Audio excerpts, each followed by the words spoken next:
2, 1. I do like that music. Yeah, it's for some very reason. calming. I know. I enjoy hearing it every day, anytime I get a fill-in for KNN. But we got a bro show. Yeah, happy Friday. Happy Friday. It's the bro show version of the Friday show. Yes. On KNN. Well, it's 2/3 bro show, 1/3. Yes, Sarah Spivey. We'll be talking to her a little bit later on. And this is actually our first time doing this together. So this is also a first. So you're RJ and I'm Alicia. I think Is so. that how this working? Technically, yes. I You're guess- in I her guess so. spot. So I'm in I her guess spot. So that's okay, fine. we're David good. Sears filling in for Alicia Barrera then. I guess that's how it's working. Well, So. fantastic. I told Sarah Costa earlier this week, it was like we were filling in for two famous yeah. talk show hosts. You know what? It does feel that way. So like Kelly and Ryan or something. So You know, it's just- I was a little let down when I heard Alicia was not going to be here, but when I found out sorry. it was going to be you, David, Sorry. I was like, Well, you know see, what? Now we're fired up. Now I'm excited about it. Let's go. And it's Friday. Let's go. It's Two Friday. reasons to be excited. So. Yeah, and don't forget, hey, we're also streaming on KSAT.com, KSAT Plus, YouTube, and you can also listen to that podcast 5 days a week. I know you were excited about that. I love the fact that we're a podcast.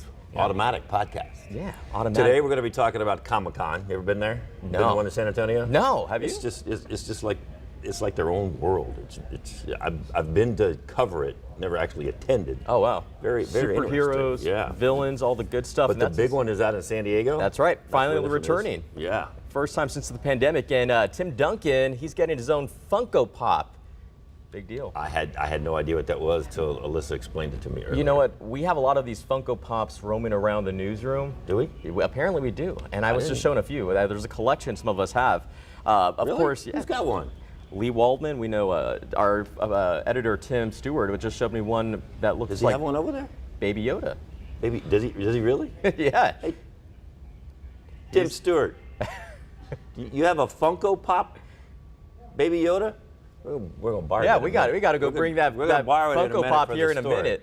All right, we'll get that. Plus, the U.S. is seeing the return of another horrible virus, polio. Yeah. We're gonna tell you about the first case that's popped up in over a decade. Yeah, but the latest on the Capitol riot investigations.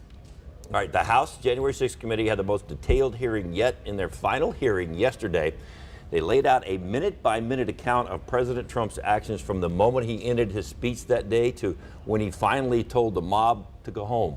That's right. Much of the panel said he failed to act for 185 minutes. It was during that time we also learned that the Secret Service feared for their lives, and Trump was glued to the TV watching this unfold, ignoring multiple pleas from the White House aides and even his own daughter to send people home. Yeah, the committee showed multiple videos of testimony and footage of Trump in his last moments of presidency, refusing to say the election was over. So, what's next? Well, we know that the committee is actually supposed to submit a final report in September, but since so much came out in these hearings, that will now be a preliminary report with a final report expected in December. Did you catch any of this last night?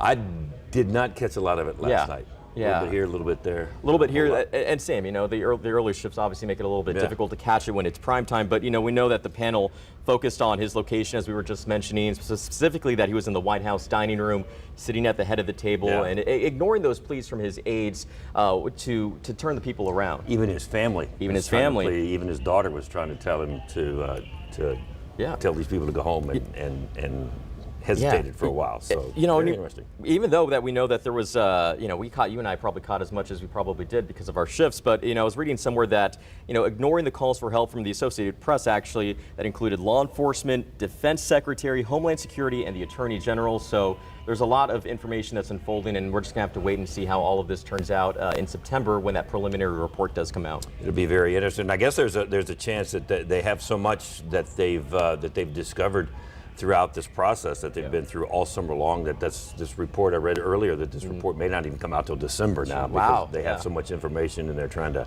put it all together. So we'll have to wait and see how long it takes them to release that. So. That's right. And of course, obviously, over the last 2.5 years, we've been dealing with COVID over the past. Now we're dealing with monkeypox. Another disease is making headlines these days. Polio is on the comeback. Yeah, we know that a man in New York has been diagnosed. Now, this is the first case in the United States, and get this, over a decade. 92% of Americans are vaccinated, though, against polio. It's one of a handful of immunizations many schools actually require. Yeah, the man not vaccinated, and it looks like he had a vaccine-derived strain of the virus, so experts believe he actually contracted it from someone who got live vaccine available in other countries, but that live vaccine is not available in the U.S. You know that polio was once one of the nation's most feared disease, and look at that throwback video right there, with annual outbreaks causing thousands of cases of paralysis.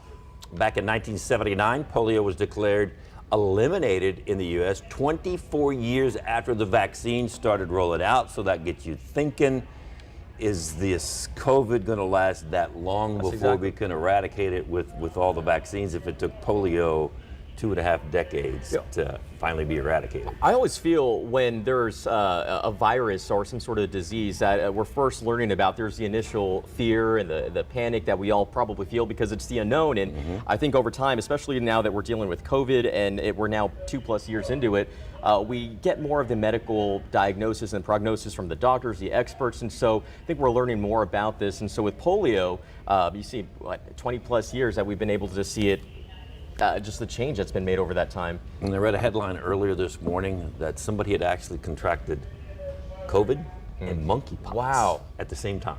Gosh, imagine dealing with that. That's even scary. So monkeypox is, I mean, polio is scary. Yeah. But so is monkeypox. This Yeah. thing is. I mean, it just seems like we can't catch a break, right?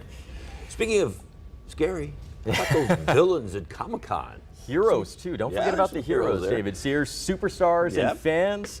Well, there is only one place that they could unite, and that is Comic-Con International in San Diego. The 4-day festival makes a big comeback. It's the first time since 2019, and according to the Associated Press, the event has already attracted thousands of fans. Of course, you know they're going to show up. Things kicked off yesterday in San Diego. One of the requirements this year, masks. Yeah. Well, aren't a lot of those characters wearing masks? Yeah, not the kind of masks that you would see on the big screen or on the or in comic books, but yeah, it's not just for cosplay. There's also major studios. They took full advantage of the event to show off movie trailers for upcoming films or even TV shows. So if you're a lover of this kind of stuff, those films and those characters, look at this, look at that guy. Comic-Con runs over 135,000 fans each year, but that was before the pandemic. You know, people have been waiting and waiting and waiting. I can't imagine the crowds are going to show up. Yeah. Even if they have to wear masks in San Diego, they're going to show up. They're going to be there. And, you know, we have one here in San Antonio in the past. Been there, I mentioned earlier, been there to cover it. Yeah. And it's a whole different world when you walk in there. I bet. And I think that one's also coming up August 4th, I believe. So in a few weeks, we'll be seeing that. So hopefully a good return for them as well. But yeah, some of the excitement that I see from these Comic-Con festivals is the movie trailers that come out. Because I may not be big into the comics, but I am big into movie trailers and watching movies. And apparently a lot of people are getting big into these Funkopops.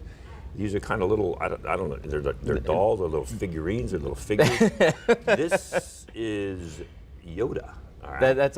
I think that's Grogu. Oh, Grogu. Yeah. It's not Yoda? That is not a Yoda, but he is from the Yoda race. Right? Is that what it is? I have no idea. All I know is a Funkopop. A Funkopop. That belongs to our editor, Tim Stewart. Yeah. He just got that one and brought it in, actually, just coincidentally when we were talking about You can't this. take it out of the box because he's probably going to leave it in the box, and in 10, 15, 20 years it'll be worth. I see Tim looking over here. I don't think we're going to take that out of the box, Tim. Yeah, no. He's shaking his head no. But the reason we're bringing this up is because we know we know that there's a big superstar that actually got a Funko Pop, actually. Yeah. So do you have a favorite Spurs player? No, you do. Well, I got a lot of them. So all right. There's several, but Tim's on the list of favorites. Yes. He's got his own Funko Pop, a little miniature version of Tim Duncan you can put on your desk, just like right there next to it. What is this? The Grogu. Yeah. Well, you know, I better see that next to your desk after this, David Sears. We know now's your chance. Spurs fans can actually get their very own Tim Duncan Funko Pop. Now, the popular action figure, like toys, often replicates superheroes, comic book villains, even characters from movies and shows like The Office. And I see a few of those Office ones around here as well. Star Wars, Harry Potter, you name it. Yeah, I got on the internet a while ago, and I Googled Funko Pop, and it popped up their website. They've got Harry Potter, Disney, Marvel, the Star Wars, and then they had the Office character. I thought it was kind of funny. They had the Office characters on there. Somebody in here has got an Office character? Yes, I think it's Lee Waldman. I mean, she's got a whole. I think she does. I could be wrong, but I know she's got some Funko Pops over there. And now Tim Duncan. Yeah, now The Tim first, Duncan. the first spurt. Yeah, because they've got, I think it's NFL, NBA, and NHL for sure. So they've got some of those figurines from some of those sport leagues. So Tim Duncan is a Funko Pop. Yeah, he will be immortalized in Funko Pop form along with fellow NBA greats. Let's also include Ray Allen, Jason Williams, Sean Kemp, and Tracy McGrady. Timmy's box comes with a backdrop of the famous Slam magazine cover. There it is. It's available for Pretty cool. reorder right now on the Funko Pop website. After that, you'll find it at Target and other retail stores for $19.95. Tim Duncan, was it 95 or 99? Here's some other Funko Pop facts. Okay, here we go. You can actually design a Funko Pop for yourself. Really? I was going to say, we should have It some, costs guys. some money, but you can do it. It's fun. Could we get a Sarah Spivey Funko Pop? If you designed one for me, I mean, I wouldn't be mad. So we could I get will help you you. standing next to like the weatherboard? Yeah, Or behind a in front of a green screen. that'd be or cool. I something like that. Yeah. Yeah, playing the guitar maybe. Yeah. Hey, that's a good idea. That's a good idea. I want to give everyone a little dose of reality here.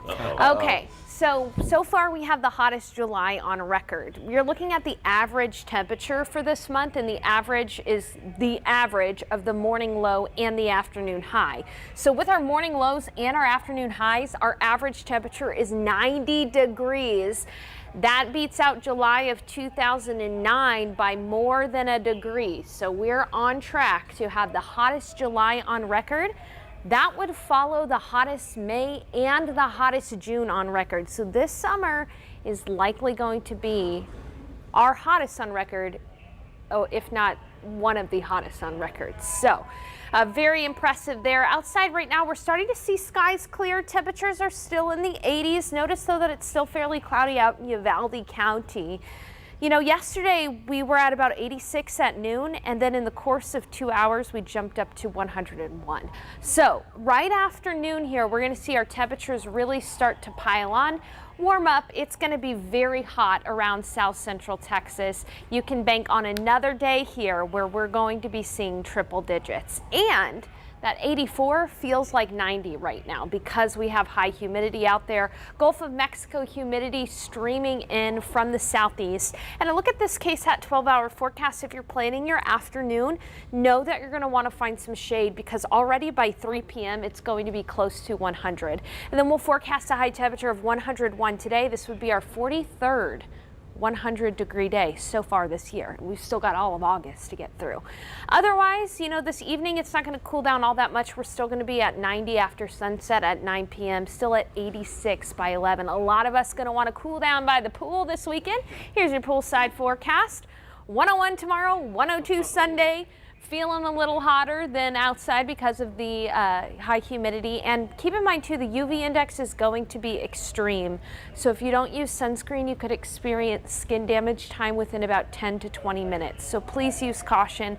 Otherwise, guys, it is going to be hot. It's going to feel like 100 degrees every single day here for us, with only a glimmer for an isolated shower or storm by Thursday. Wow. So no significant rain chances in our future. But coming up at noon, if you want to tune in, I'm going to talk about how the tropics typically ramp up this time of year. Wait, if you want to tune in, sure they want to tune in. You're going to want to You're going to want it. tune in. I have a question though, Sarah Spivey. Okay, so when is the best time to water grass? Because I've been watering my grass when I get home, and someone told me that's a big no-no, especially with this heat. Well, when do you get home? Sometimes it's a little bit afternoon, but I heard it was... you actually have to do hand water. I do. I just spray the whole yard. Okay, that's okay, because we're under stage 2 water restrictions. Okay, But yeah, just I a little would bit. say in the morning is the best time. Okay. Or after sunset. And as you mentioned, we don't have to do a whole lot, just a little bit to get by. Keep it going. Yeah, All right. that's a good question, Stephen. Yeah. Thank you for that. Yeah, I appreciate that. Appreciate the answer. I'm going to do it after sunset because if you do it in the middle of the afternoon, it just evaporates really fast. That's exactly what that's what I heard. I was just wanting to make sure the right person told me the right information, David Sears. So get up really early in the morning and water before you come to work. Well, you know me. I love those. Yeah, I love those early mornings. So we're all about it. Well, this is pretty exciting, though. Steven would be out there watering his yard at 3 a.m. by hand. I got to why go to work not? in an hour. Hey, why not? Start a new tradition. That's a good way to start the day. That's probably the best time to do it. Just a little bit here and there, not a whole lot. Yeah. But you know what? Got a hand water. hey, if you, your day. that's true. And if you enjoy KSAT News Now and the chance to get your news online or via podcast, be sure to check out KSAT newest streaming show, 9 at Night. That's with Stefania Jimenez. Yeah. It's streaming right here at 9 o'clock in the evening, Monday through Friday. And of course, we know Stefania is going to be hosting that. I think she also produces that as well. So she's a one-woman band. She does a lot of the producing, a lot of the anchoring, and a lot of the writing. And she just started this week. Yeah. Matter of fact, this past Monday was, I believe, was the first show, and it's already drawn a lot of interest. Yeah, I had a good chat with her about it as well. So So she's if you go to excited about bed it. before the 10 o'clock news, then get your phone out and check in with her, and she'll get you up to date on all the latest news that's happening. And then you can go to bed and feel good about yourself. Stay informed You'll before know you go what's to going bed. on. And it's only 9 minutes, so that's pretty good. And just like this show, it's streaming on KSAT.com and KSAT Plus. So we know that. And also on YouTube. It's on YouTube. It's everywhere. Yeah. It's all over the place. So be sure and like, rate, and subscribe. And of So there you course, go. like, rate, and subscribe this newscast as well, because this is our first time working together. Enjoyed it. I did. You did? Awesome. Okay, it was great for me. Yeah. It was quite the experience. So there you go. Yeah, we'll do it again Fun. next time, David Sears. Who knows what the So future holds? But we hope everybody at home enjoyed the experience, and we hope that you have a great weekend, and we hope that you will join us for Sarah Spivey's weather forecast coming up on KSAT News at noon. And we will see you on, well, maybe we won't see you on Monday. no, We'll see you, I think RJ and Alicia will be back. they may be on Monday. back. All right. Have a great weekend.